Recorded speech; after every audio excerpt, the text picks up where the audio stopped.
بسم اللہ الرحمن الرحیم۔ السلام علیکم ورحمۃ اللہ وبرکاتہ۔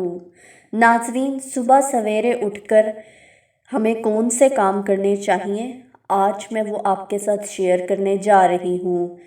نہار منہ 2 گلاس نیم گرم پانی کے پئیں، اچھے طریقے سے وضو کر کے نماز پڑھیں اور تلاوت قرآن پاک کا اہتمام کریں۔ سورہ یاسین اور سورہ رحمان کو اپنی تلاوت کا معمول بنا لیں۔ اپنے گھر میں ایک چھوٹا سا ڈبہ رکھ لیں جس میں روز تھوڑا سا صدقہ ڈال دیا کریں، اور جب کچھ پیسے اکٹھے ہو جائیں تو کسی مستحق کو دے دیں۔ یقین کیجئے آپ کا دن بہت اچھا گزرے گا۔ اس کے بعد ہلکی پھلکی ورزش کریں، اگر وہ نہیں کر سکتے تو کم از کم آدھا گھنٹہ واک ضرور کریں، اور واک کرتے کرتے خاموشی سے صبح و شام کے اذکار بھی پڑھ لیجئے۔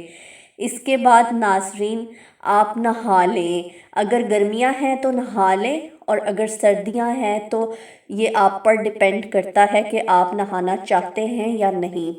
اس کے بعد آپ بھرپور ناشتہ کریں۔ ناشتہ پیٹ بھر کر کریں اور آپ کا ناشتہ غذائیت سے بھرپور ہونا چاہیے۔ ناشتے سے پہلے 1 سیب ضرور کھائیں۔ 1 گلاس دودھ ناشتے میں ضرور لیں۔ جو لوگ کہتے ہیں کہ ناشتے میں دودھ نہیں پینا چاہیے، وہ بالکل غلط کہتے ہیں۔ اس کے بعد ناظرین، آپ نے 1 ابلا ہوا یا فرائی انڈا ضرور لینا ہے ناشتے میں۔ اس کے علاوہ پراٹھے کی بجائے اگر آپ سادہ روٹی کھائیں ناشتے میں تو وہ بہت بہتر ہوگی۔ چائے پینا اگر آپ کو پسند ہے تو چائے پی لیں، ورنہ گرین ٹی لیں تو زیادہ بیسٹ ہوگا۔ اس کے بعد ناشتے میں جوس کا استعمال ضرور کریں۔ کوشش کریں کہ جوس تازہ پھلوں کا ہو۔ اگر آپ جوس کا اہتمام نہیں کر سکتے تو کوئی موسمی پھل ناشتے میں ضرور شامل رکھیں۔ اگر آپ موٹاپے کا شکار ہیں تو ان سب چیزوں کی کوانٹٹی کو کم کر دیں، لیکن یہ سب چیزیں ناشتے میں ضرور لیں۔ آپ دوپہر اور رات کے کھانے میں ڈائٹنگ کر سکتے ہیں، اس میں آپ سیلڈ وغیرہ لے سکتے ہیں، لیکن ناشتے میں کوئی کمپرومائز نہیں۔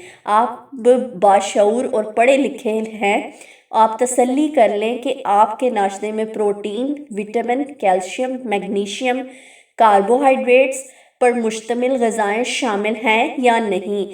اگر آپ کسی مخصوص بیماری کا شکار ہیں اور ڈاکٹر نے آپ کو کوئی پرہیزی کھانا بتایا ہے تو پھر آپ اس ڈائٹ پلان کو فالو کریں۔ میری ویڈیو آپ کو کیسی لگی مجھے کمنٹ میں ضرور بتائیے گا۔